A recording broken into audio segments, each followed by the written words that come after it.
Iskandar de Pasor kita sudah laporkan. Iya, laporkan tindak pidana pertama pencemaran nama baik, undang-undang IT. Kedua, menggunakan surat palsu dan pemalsuan. Yang ketiga, penipuan dan penggelapan. Ini ditangani semua, Pak. Yang keempat, tipikor. Jadi kami tidak main-main. Siapapun yang mengaku sebagai pemangku adat lantas menjual nama kerajaan Goa dan Palu, ada sanksi hukum. Bukan lagi undang-undang adat yang kita pakai, tapi undang-undang positif. Kita sudah laporkan. Mungkin ada dua. Kalau ada dua raja, ada palsu satu. Jadi yang memutuskan palsu atau benarnya seorang raja ini sesuai dengan pembuktian dokumen yang kita punya, bawa masing-masing di Polda. Kalau dia palsu, dia yang diadili. Tapi kalau saya yang palsu, saya yang diadili. Sudah ada tupoksinya, ada rumusannya, diperintahkan oleh pemerintah pusat turun ke gubernur. Iya, itu tadi lembaga adat ya. Iya. Gubernur pada tahun 2003 mengundang seluruh para ahli waris adat, pemangku adat di Sulawesi Selatan dan membuatkan semiloka, seminar dan lokakarya di Mulok, seminar sehari. Setelah seminar sehari itu, bahwasanya adat budaya ini bukanlah tantangan bagi pemerintah Republik Indonesia, tetapi bukti perekat anak bangsa. Artinya tanpa adat budaya, maka Indonesia ini mudah hancur, mudah pecah. Oleh karena itu, pemerintah membuatkan rumusan tupoksi untuk menghidupkan kembali lembaga adat. Oleh karena itu, dibuatkanlah Semiloka. Semiloka ini ada 5 profesor dan 2 doktor untuk merumuskan ini. Untuk menjadi pemangku adat, ada kriterianya. Kriteria pemangku adat. Nah, yang jelas pertama-tama turunan. Yang kedua, Pangadarang, dia paham Pangadarang. Yang ketiga, Nisabdi Riadaka, artinya dikuatkan oleh adat. Yang keempat, dia cinta dengan budayanya. Yang kelima, dia tanpa pamrih, dan masih banyak kriterianya. Kriteria itu sudah dirumuskan dan ditandatangani oleh gubernur. Jadi yang namanya lembaga adat tidak lahir dari LSM atau kehendak masing-masing rakyat yang ada. Itu dibawa naungannya pemerintah.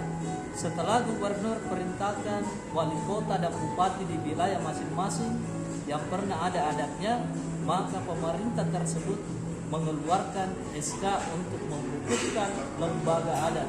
Jadi lembaga adat Kota Makassar, khususnya lembaga adat Kesultanan Kerajaan Goa Tanduk Makassar, telah dikukuhkan oleh pemerintah tahun 2004. Setelah seminar itu, 3 bulan dari seminar, maka dikukuhkanlah lembaga adat Kesultanan Kerajaan Goa Tanduk Makassar dengan memakai SK negara, SK wali kota. Jadi ini bukan dari notaris, bahwasanya kita bikin akte kemudian keluar ahunya, akte ahu kementerian, semua LSM yang didirikan pasti keluar ahunya, Pak. Dan dia daftar di Kesbangpol. Kalau lembaga adat tidak didaftar di Kesbangpol, tetapi harus diketahui oleh kepala bidang hukum Kota Makassar. Jadi kepala bidang hukum Kota Makassar, SK itu disimpan. Dan pemerintah Kota Makassar harus tahu di mana ini lembaga adat. Dan pemerintah Kota Makassar tahu bahwasanya lembaga adat ini berada di Benteng Rotterdam. Jadi kami ini sudah 24 tahun diakui oleh pemerintah di dalam benteng, Pak. Jadi itu persoalan yang raja itu tidak dilantik oleh pemerintah. Tetapi yang tadi dikukuhkan adalah lembaganya, lembaga adatnya. Kalau raja itu dikukuhkan, dilantik oleh pemangku adat masing-masing wilayah kerajaan. Saya dikukuhkan dan ditogasa oleh Bate Salapang, kemudian Federasi Galaran Nampaka di atas Istana Balak Lompoa, Kerajaan Goa. Itu pada tahun 2000, buktinya masih ada video, foto, dan SK ditogasa sebagai Sultan, bergelar Sultan Alia ada tahun 2000. Jadi kami tidak mengada-ngada. Jadi kalau ada yang mengaku sebagai pemangku adat, dia bisa melengkapi itu, silakan. Nah, demikian deh. Anak gua itu tidak ada yang panggil karangnya. Tidak ada yang panggil keren di situ. Kalau anak yang panggil keren atau saudaranya atau apanya. Terus yang ditahu oleh publik ini kan kemarin itu ada pembertanyaan resmi jadi Raja Tallo. Nah, saya tidak tahu Pak, yang resmikan siapa, yang lantik siapa, yang sakkan siapa. Kalau saya, Pak, sepengetahuan saya dengan fakta yang ada, Lama Karumpa ini adalah Raja Tallo. 14. Melahirkan anak namanya Nanu Karlakiung. Nanu Karlakiung ini ada seorang perempuan kawin dengan Karen Barombong, Kareta Barombong, masuk Datu Muhammad Ali Kareta Barombong. Maka melahirkanlah anak namanya Kalusong Karen Bantu Matekne dengan Mapainga Karen Mampang. Ya. Sampai turun lagi Pak, Kalusong ini timpung, tidak punya turunan, tidak kawin. Mapainga ini memiliki keturunan, namanya Ibase Karengkebu, Ipaco Karetombong. Nah, itu Androng Guru Barombong dulu, Paco masa hidupnya, menjabat Androng Guru Barombong. Inilah anaknya Mapainga. Ibase Karengkebu memiliki turunan, Paco Karetombong memiliki turunan. Disitulah ada namanya anaknya Andi Sapiudin Karesiran. Itu saja. Dan beberapa bersaudara di situ. Ya. Dan beberapa bersaudara, banyak bersaudara di situ. Itulah anaknya Paco Karengtombong dan istrinya Paco Karengtombong, Haji Fatimah.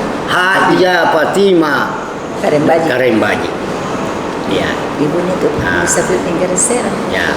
Itu keluarga juga saya. Ya. Dari Bayangan, Kanjilo. Tentu banyak tahu. Iya. Jadi ini fakta Pak. Kalau petinggi-petinggi di atas mau turun melihat langsung faktanya. Ini fakta yang saya bicarakan. Yang mana di situ? Makarumpa. Jadi Kalau saya generasi ke-6 dari Lama Karumpa, tidak ada Pak, tidak ada sini keluargaku namanya Pasore. Tidak ada keluarga nama di Pasore ya? Tidak ada. Tidak ada. Karena saya tidak tahu siapa itu orang tuanya Pasore. tidak pernah berinteraksi apa. Pernah dulu ada gugatan di pengadilan. Iya. Saya menangkan Iya, itu. tahun berapa itu? 2021. Oh, iya. 2023. Berarti tahun kemarin ya? Iya. Nama saya Siti Nuraini binti Takilo. Saya adalah cucunya Karita Katinting. Tidak menerima Nandar Pasore. Jadi Nandar Pasore itu bukan raja, karena tidak ada turunannya sedikit pun. Kenapa dia mau raja? Bahasa bakasarnya anak-anak, mana nenek moyangno angan rea awal lumu awal kasar tali bagian karain. Angapa naik kau ni karengang? Yang namanya raja itu lahir dari kandungan permaisuri paling tidak turunan. Kalau kau Nandar Pasore, kau lahir dari lembaga. Ngapa nenek raja lahir dari lembaga? Betul kemai. Jadi tanggapan hukum yang saya berikan selaku ketua tim hukum Kerajaan Tallo, pemangku adat Firman Sopali, saya ingin tegaskan di sini bahwa apa yang disampaikan saudara Akbar Amir itu adalah pernyataan tendensius, dan itu sifatnya pribadi. Kelembagaan yang dia atasnamakan dirinya sebagai Raja Tallo itu juga sangat tidak benar sekali, dan itu mendistorsi namanya fakta-fakta yang ada selama ini. Karena yang kami tahu selaku tim kuasa hukum, yang memiliki legalitas yang baik dan sempurna itu Andi Esa, ya. Andi Iskandar Esa Karep Pasore. Jadi beliau ini yang ada di samping kanan saya betul-betul telah memiliki legalitas formil. Jadi kami memiliki dokumen-dokumen kelembagaan dalam pendirian lembaga adat Kerajaan Tallo ini yang sudah memenuhi syarat dan aturan perundang-undangan. Di antaranya ini kelembagaan ini, lembaga adat ini sudah diketahui oleh instansi terkait, antara lain Dinas Pendidikan dan Kebudayaan, dan itu sudah dicatatkan. Jadi sudah ada penyampaian ke sana dan beberapa rekomendasi pengakuan terhadap lembaga adat yang dipimpin oleh Andi Iskandar Esa Karen Pasore ini adalah lembaga adat Kerajaan Tallo yang formal ya. Jadi sebagai tumbuk apakah ya di mana Raja Tallo mula pertama ya dikukuhkan oleh atau didudukkan oleh Kareloy Ribira, sehingga beliau hadir ya mewakili seluruh keluarga besar Kareloy Ribira ya kan, dengan Galaran Surya, dengan Piringkanaya, dengan Munceloy, ditambah dengan Kareloy di Karangbuang beserta dengan Karangan Suangga, Galarang Kalukubuduang, Ujung Tanah, dengan Panapu, Rapagaling, dengan Rapu Jawa. Ini semua hadir perangkat sebagai Kerajaan Tallo. Inilah prosedur Kerajaan Tallo. Sehingga kami membantahkan, memprotes adanya oknum Dewan Adat Bate Salam melantik salah satu raja di Tallo, yaitu Akbar Amir Depar Ijo yang terhormat.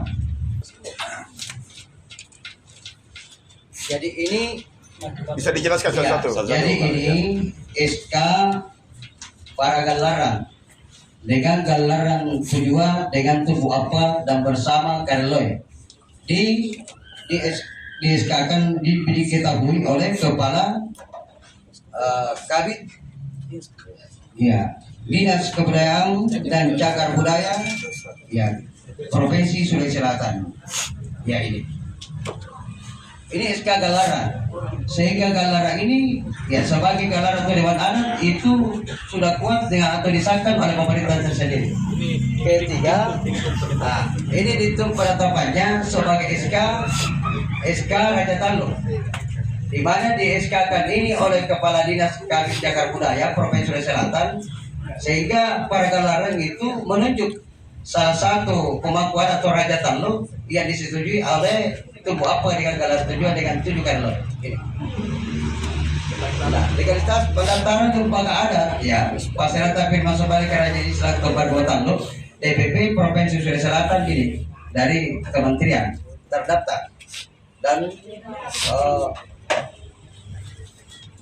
jadi pengakuan juga dari Stambul Kerajaan Bone bahwa kami ada hubungan garis keturunan Lama Karumpat Deparani, di mana Lama Karumpat Deparani Raja Tallo terakhir bersaudara kandung dengan Kalasong Karalagelo, di mana Kalasong Karalagelo kawin dengan Seke Geruka Raja Bone ke-29 melahirkan Labuai Karasanyeri, sehingga hubungan Tallo dengan Bone tidak bisa dipisahkan karena kembar. Sehingga ada keterangan Stambul Register ini tadi berhubungan antara kami ini ya dengan Lama Karumpat Deparani ya Lama Karumpat Deparani, ada ketersambungan ya keluarga atau terang dari hubungan darah dari Lama Karumpat Deparani. Ini pengakuan dari Silakras Seraja-Raja Selatan. Ini suatu pelantikan Raja Tallo oleh Brigjen Prahaja di Odang Bantan Bursa Sulawesi Selatan 2007. Kami selaku di sini pengakuannya. Ya, pengakuannya. Kalaupun Andi Odang itu tidak benar, maka kami juga tidak benar. Tapi Andi Odang, Brigjen Prahaja Odang ini menjadi Raja Tallo ini skala nasional. Iya. Raja Tallo ke-18. Iya, Raja Tallo ke-18. Ini semua.